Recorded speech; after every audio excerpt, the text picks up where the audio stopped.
Bonjour à tous et bienvenue pour cette nouvelle vidéo sur la deuxième partie des probabilités. Dans le dernier exercice de la vidéo précédente, vous avez calculé la probabilité que deux événements se produisent simultanément en utilisant des valeurs concrètes.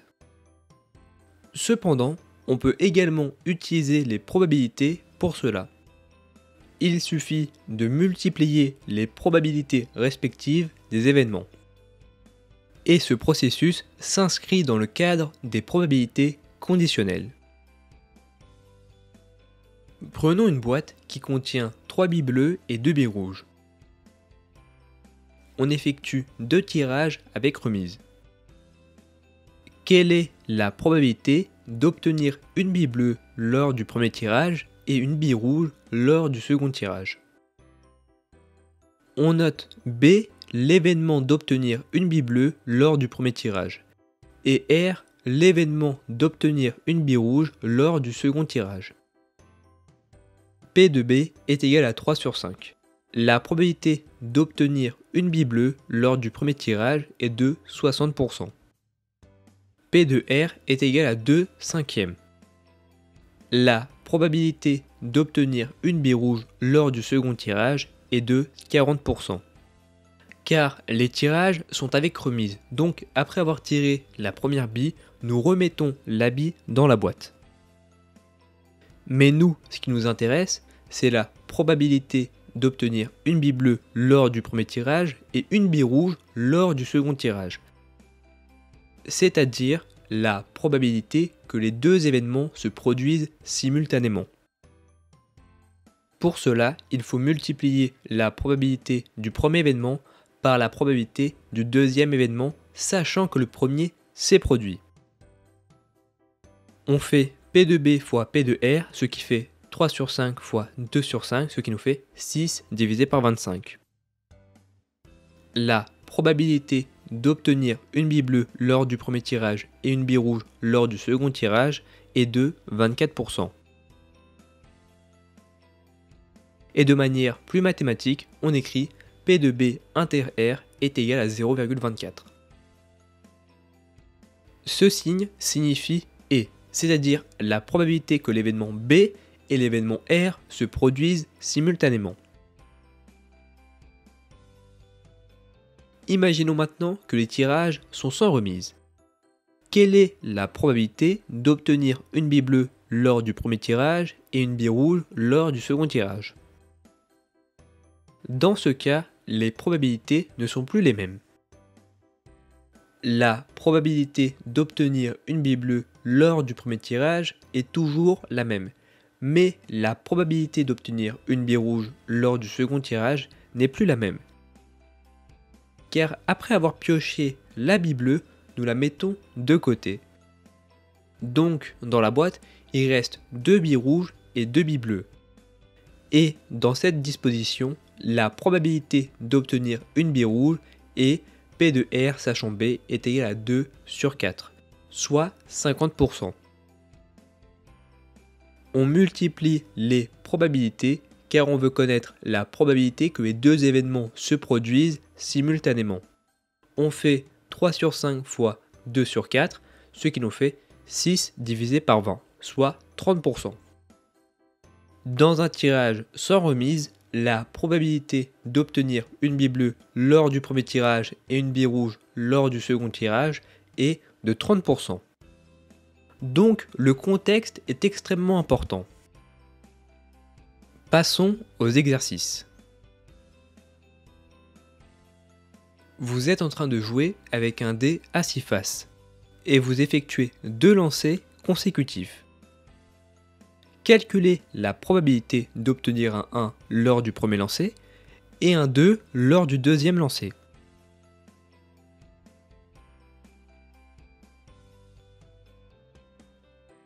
On note A, l'événement d'obtenir un 1 lors du premier lancer et B, l'événement d'obtenir un 2 lors du deuxième lancer. P de A est égal à 1 sixième et P de B est égal aussi à 1 sixième, soit 16,66%. Mais nous cherchons la probabilité que les deux événements se produisent simultanément. Pour cela, il faut multiplier les probabilités. On fait P de A inter B, soit 1 sur 6 fois 1 sur 6, ce qui nous fait 1 sur 36. La probabilité d'obtenir un 1 suivi d'un 2 est de 2,77%. Alors, si vous avez encore du mal, prenons une boîte avec des tickets numérotés de 1 à 6. Nous effectuons 2 tirages avec remise. Nous cherchons à savoir la probabilité d'avoir un 1 suivi d'un 2. La probabilité d'obtenir un 1 est de 1 sur 6.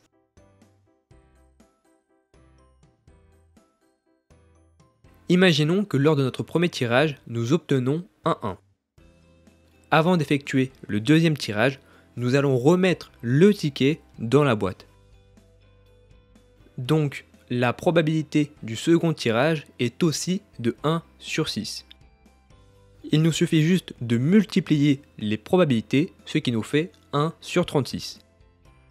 Et en règle générale, quand vous effectuez un tirage avec remise, les probabilités ne dépendent pas des résultats précédents. Et ceci vaut aussi pour le lancer de dés. En revanche, si les tirages sont effectués sans remise, les probabilités seraient différentes.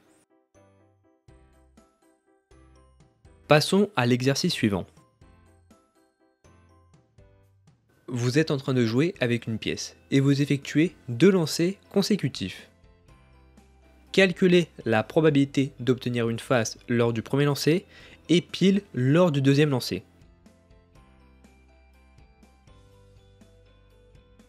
On note A l'événement d'obtenir face lors du premier lancer et B l'événement d'obtenir pile lors du deuxième lancer.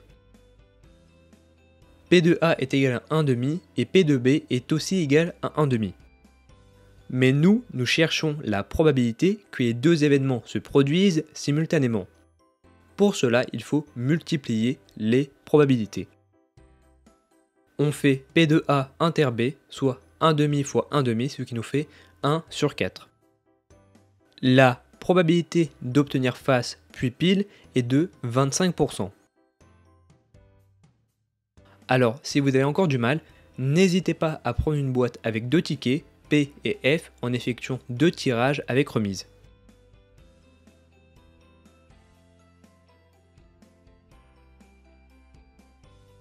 Vous êtes en train de jouer avec un jeu de 52 cartes et vous effectuez 2 tirages consécutifs.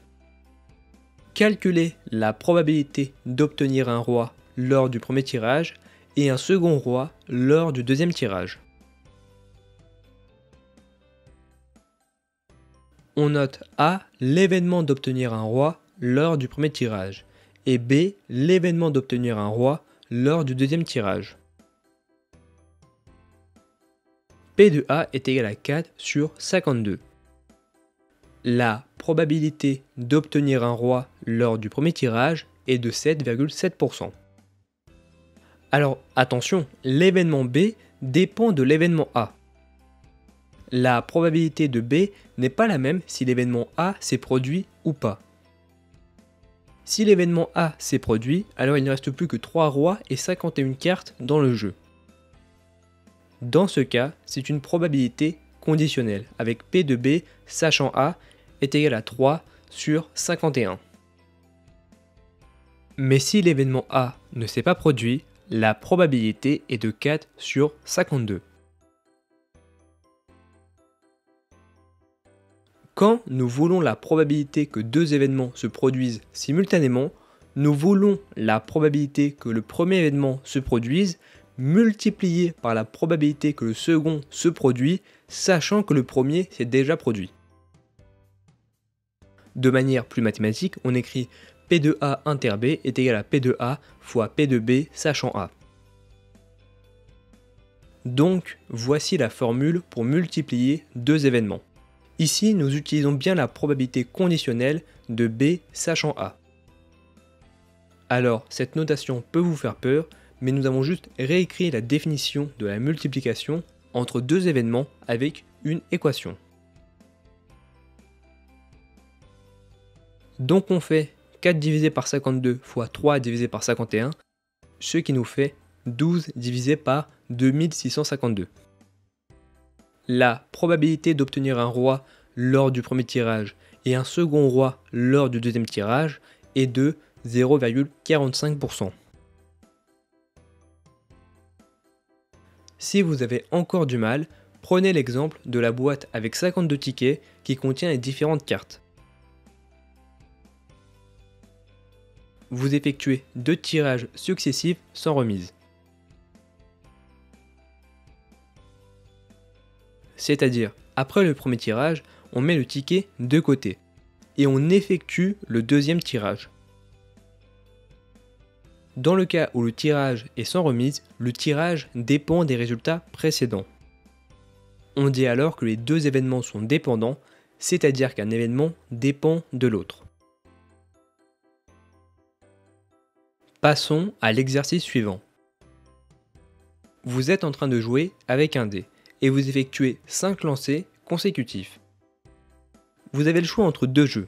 Vous gagnez 1 euro s'il y a au moins un 1 lors des 5 lancers, ou vous gagnez 1 euro s'il y a 5 1 lors des 5 lancers. Quel jeu vous offre les meilleures probabilités de gagner? Alors, vous n'avez pas besoin de calculer les probabilités pour répondre à cette question. Obtenir un 1 à chaque lancer paraît très peu probable. En revanche, obtenir au moins un 1 sur 5 lancers a l'air plus probable. Avec l'option numéro 1, si j'ai un 1, je gagne, si j'ai 2 1, je gagne, si j'ai 3 1, je gagne, si j'ai 4 1, je gagne, et si j'ai 5 1, je gagne. Donc l'option numéro 1 est la meilleure. Passons maintenant au dernier exercice, un exercice typique en entreprise. Vous travaillez pour une entreprise manufacturière qui produit des composants électroniques. Vous êtes chargé de développer un algorithme de prédiction de défauts de fabrication pour améliorer la qualité des produits. Votre algorithme détecte si un composant électronique est défectueux ou non. Vous avez collecté des données historiques sur les composants fabriqués et leur état final, c'est-à-dire s'ils sont défectueux ou non. Selon vos analyses, voici les informations que vous avez recueillies. La probabilité qu'un composant fabriqué soit défectueux est de 8%. Si un composant est défectueux, la probabilité qu'il soit identifié comme défectueux par le modèle de prédiction est de 95%. Si un composant n'est pas défectueux, la probabilité qu'il soit identifié comme défectueux par le modèle de prédiction, c'est-à-dire un faux positif, est de 12%. Calculez la probabilité qu'un composant choisi au hasard soit défectueux et soit identifié comme défectueux par le modèle. Alors, même si cet exercice peut paraître complexe, vous avez largement les moyens d'y répondre. Commencez toujours par organiser vos données dans un tableau. On distingue deux catégories, défectueux et non défectueux. La probabilité qu'un composant soit défectueux est de 8%. Cela signifie aussi que la probabilité qu'un composant ne soit pas défectueux est de 92%. La deuxième variable est si l'algorithme détecte ou non un composant défectueux. Si un composant est défectueux, la probabilité que le modèle l'identifie en tant que défectueux par le modèle est de 95%. Ce qui implique que la probabilité que le modèle prédit non défectueux pour un composant défectueux est de 5%. Si un composant n'est pas défectueux, la probabilité qu'il soit identifié comme défectueux par le modèle de prédiction est de 12%. Ce qui implique que la probabilité que le modèle prédit non défectueux pour un composant non défectueux est de 88%. Si vous avez réussi à construire le tableau, félicitations, vous avez fait le plus dur.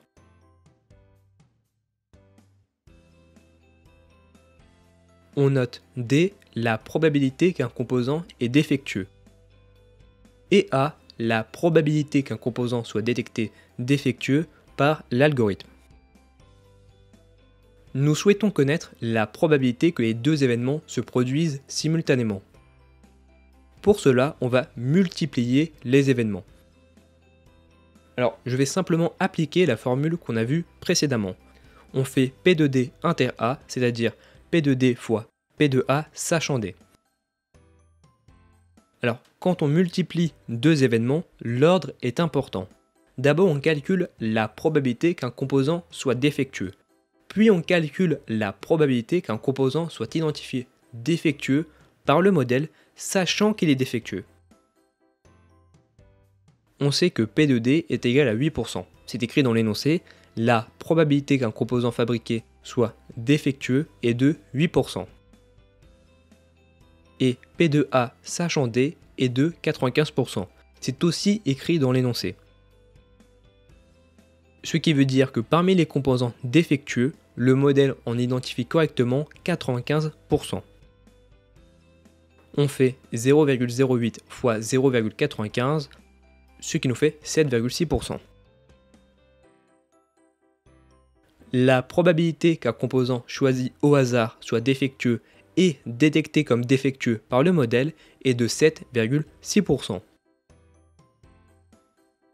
Si vous avez du mal avec les probabilités, n'hésitez pas à utiliser des valeurs concrètes. Considérons que ces proportions sont basées sur un échantillon de 1000 composants. On sait que 8% des composants sont défectueux, ce qui nous fait 80 composants qui sont défectueux. Mais nous voulons savoir combien sont défectueux et ont été identifiés comme tels par le modèle. Parmi les 80 composants, le modèle en détecte 95% de défectueux. On fait 80 fois 0,95, ce qui nous fait 76 composants. 76 composants sont défectueux et sont identifiés par le modèle en tant que défectueux. Alors, on pourrait penser que le modèle est excellent, mais vous allez voir plus tard qu'il a beaucoup de défauts. Pour calculer la probabilité, on fait 76 divisé par 1000 fois 100, ce qui nous fait 7,6%. La probabilité qu'un composant choisi au hasard soit défectueux et soit identifié comme défectueux par le modèle est de 7,6%. Passons à la question suivante. Calculer la probabilité qu'un composant choisi au hasard ne soit pas défectueux et soit identifié comme défectueux par le modèle.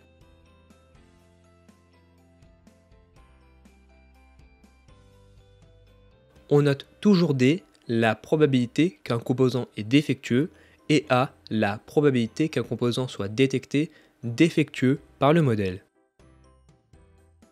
On veut savoir la probabilité qu'un composant ne soit pas défectueux, soit D bar, et soit identifié comme défectueux par le modèle, soit A. On veut calculer P de D bar inter A, soit P de D bar fois P de A sachant D bar.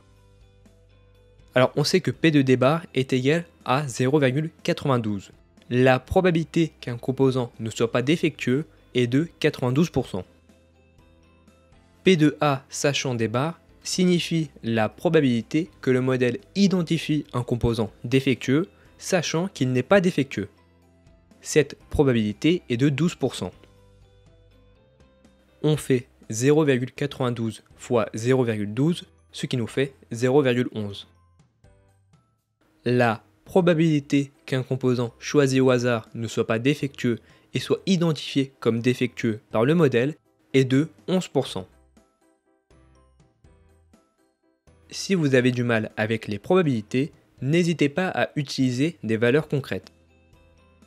On sait que 92% des composants sont non défectueux. Ça veut dire que 920 composants ne sont pas défectueux.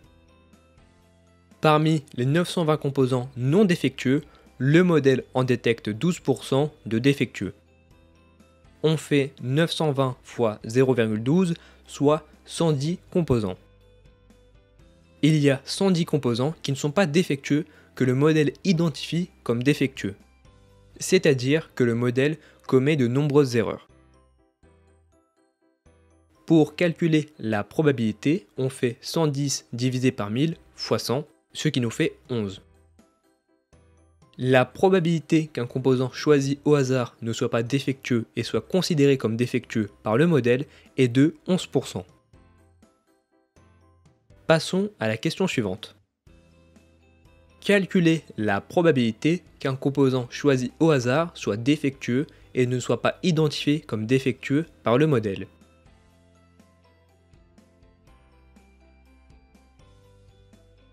Alors, on veut savoir la probabilité qu'un composant soit défectueux, c'est-à-dire l'événement D, et ne soit pas identifié comme défectueux par le modèle, soit l'événement A bar.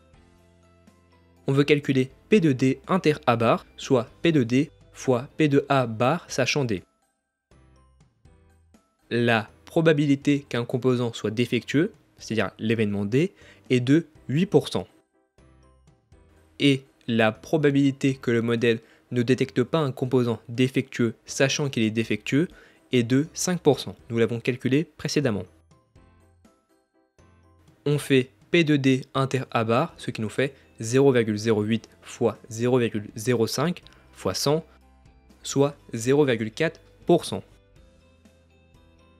La probabilité qu'un composant choisi au hasard soit défectueux et ne soit pas identifié comme défectueux par le modèle est de 0,4%.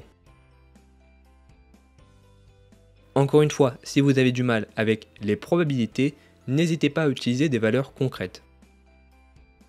On sait que 80 composants sont défectueux. Parmi les 80 composants, le modèle en détecte 95% de défectueux.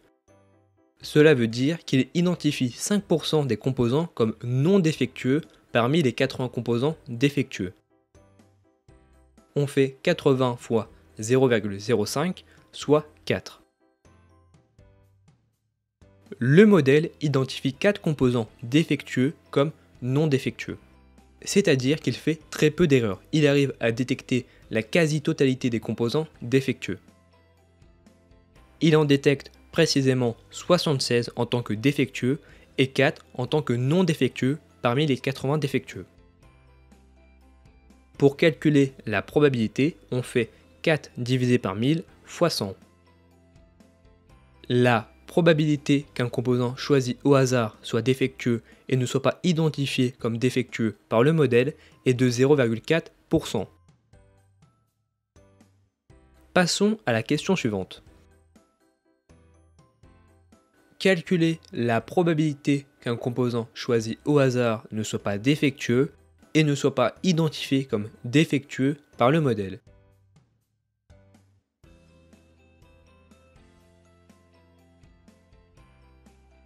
Ici, on veut savoir la probabilité qu'un composant ne soit pas défectueux, c'est-à-dire l'événement D bar, et ne soit pas identifié comme défectueux par le modèle, soit l'événement A bar. On souhaite calculer P de D bar inter A bar, soit P de D bar fois P de A bar sachant D bar. La probabilité qu'un composant soit non défectueux est de 92%. Et la probabilité que le modèle ne détecte pas un composant défectueux sachant qu'il n'est pas défectueux est de 88%. On fait 0,92 fois 0,88, ce qui nous fait 0,81. La probabilité qu'un composant choisi au hasard ne soit pas défectueux et ne soit pas considéré comme défectueux par le modèle est de 80%. Encore une fois, si vous avez du mal avec les probabilités, n'hésitez pas à utiliser des valeurs concrètes. On sait que 920 composants ne sont pas défectueux. Parmi les 920 composants, le modèle en identifie 12% de défectueux. Cela veut dire qu'il détecte 88% de composants non défectueux parmi les 920 composants. On fait 920 fois 0,88, soit 810. Le modèle identifie 810 composants comme non défectueux, sachant qu'ils ne sont pas défectueux. On pourrait penser que cela est beaucoup, mais cela veut aussi dire que le modèle en identifie 110 composants comme défectueux, sachant qu'ils ne sont pas défectueux. Pour calculer la probabilité, on fait 810 divisé par 1000 fois 100. La probabilité qu'un composant choisi au hasard ne soit pas défectueux et soit identifié comme non défectueux par le modèle est de 81%. Alors, avec toutes ces probabilités, on se retrouve très vite perdu. Il serait intéressant de tout résumer via un tableau. La première cellule correspond à la probabilité qu'un composant soit défectueux et soit identifié comme défectueux par le modèle. Nous avons déjà calculé cette probabilité qui est de 7,6%. La deuxième cellule correspond à la probabilité qu'un composant ne soit pas défectueux et soit identifié comme défectueux par le modèle. La probabilité est de 11%. La troisième cellule correspond à la probabilité qu'un composant soit défectueux et ne soit pas identifié comme défectueux par le modèle. La probabilité est de 0,4%. Et la quatrième cellule correspond à la probabilité qu'un composant soit non défectueux et ne soit pas identifié comme défectueux par le modèle. La probabilité est de 81%. En organisant nos calculs dans un tableau, nous gagnons beaucoup en compréhension. Et prenez toujours cette méthode de toujours bien organiser vos calculs dans un tableau. Ce que nous venons de créer est une matrice de confusion. Une matrice de confusion permet de connaître les différentes erreurs commises par un algorithme de prédiction ou lors d'un test, ainsi que les différents types d'erreurs commises. Et la somme de chaque cellule est égale à 100%. Dans une matrice de confusion, la première cellule est appelée les vraies positives. C'est là où le modèle prédit que le composant est défectueux, c'est-à-dire positive, et que le composant est effectivement défectueux, c'est-à-dire vrai. C'est la cellule où le modèle a correctement identifié les composants défectueux. Alors, si vous avez du mal avec ce tableau, n'hésitez pas à utiliser des valeurs concrètes. Si on se base sur un échantillon de 1000 composants, 76 composants défectueux sont bien classés défectueux par notre modèle. La deuxième cellule est appelée les faux positives. C'est là où le modèle prédit que le composant est défectueux, c'est-à-dire positive, alors que le composant n'est pas défectueux, c'est-à-dire faux. C'est la cellule où le modèle a mal identifié les composants défectueux. Sur un échantillon de 1000 composants, 110 composants qui ne sont pas défectueux sont classés défectueux par notre modèle.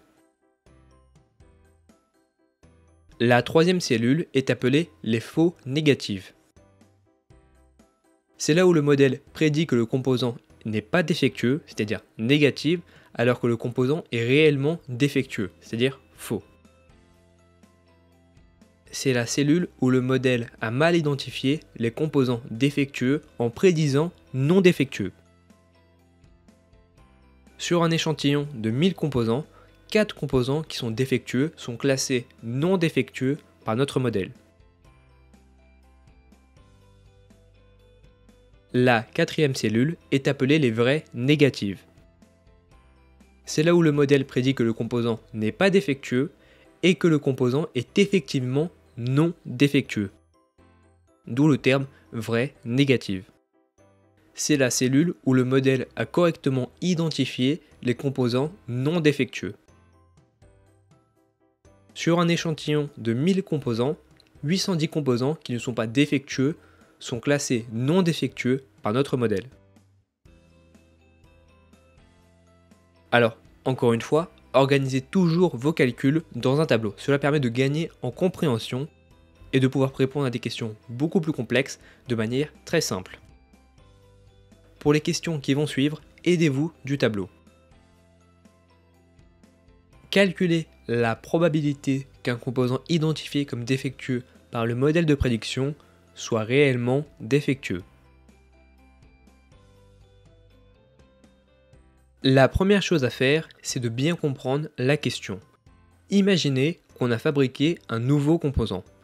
On le soumet à notre modèle dit que ce composant est défectueux. Quelle est la probabilité qu'il soit réellement défectueux? Ou on peut réécrire la question, quelle est la probabilité que le composant soit défectueux, sachant qu'il est prédit défectueux par le modèle? Pour répondre à cette question, on va se servir de la matrice de confusion, qu'on va mettre sur un échantillon de 1000 composants. Le modèle identifie 186 composants en tant que défectueux. Parmi ces 186 composants, seulement 76 sont réellement défectueux. Pour calculer la probabilité qu'un composant identifié comme défectueux par le modèle soit réellement défectueux, on fait 76 divisé par 186 fois 100, ce qui fait 41%.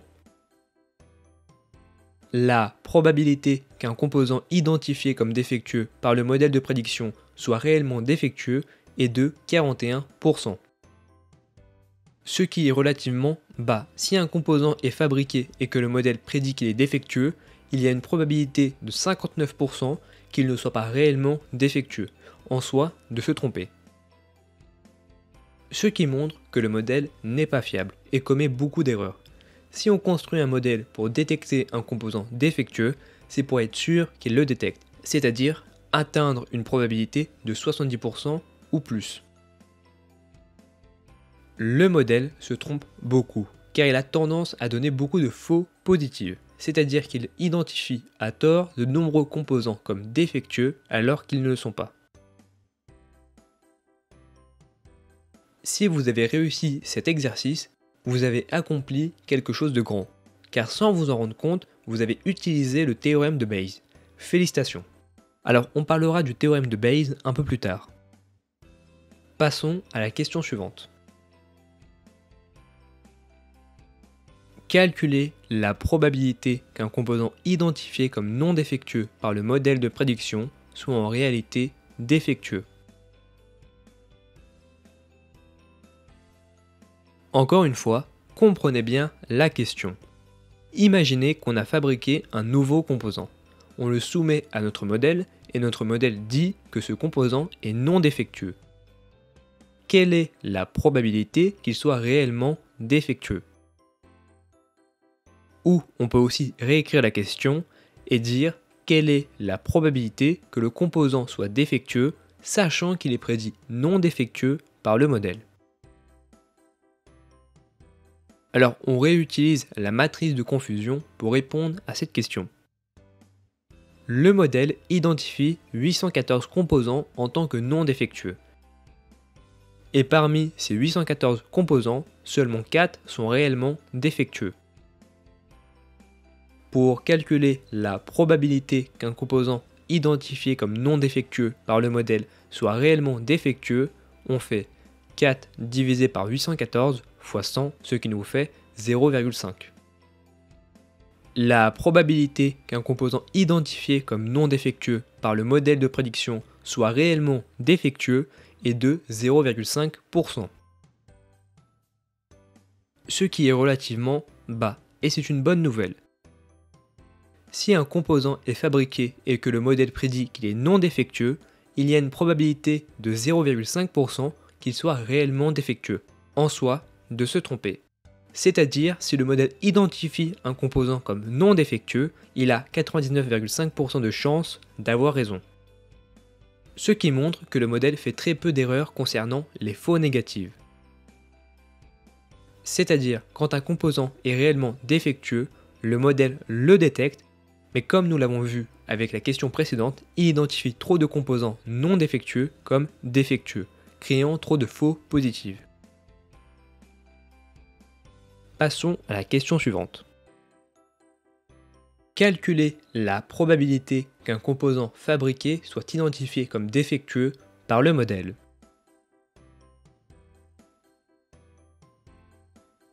Encore une fois, comprenez bien la question. Imaginez qu'on a fabriqué un nouveau composant. Quelle est la probabilité que le modèle l'identifie comme défectueux?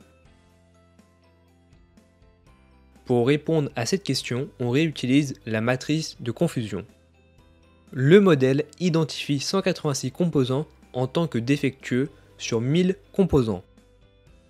Pour calculer la probabilité qu'un composant fabriqué soit identifié comme défectueux par le modèle, on fait 186 divisé par 1000 fois 100, ce qui nous fait 18,6%. La probabilité qu'un composant fabriqué soit identifié comme défectueux par le modèle est de 18,6%.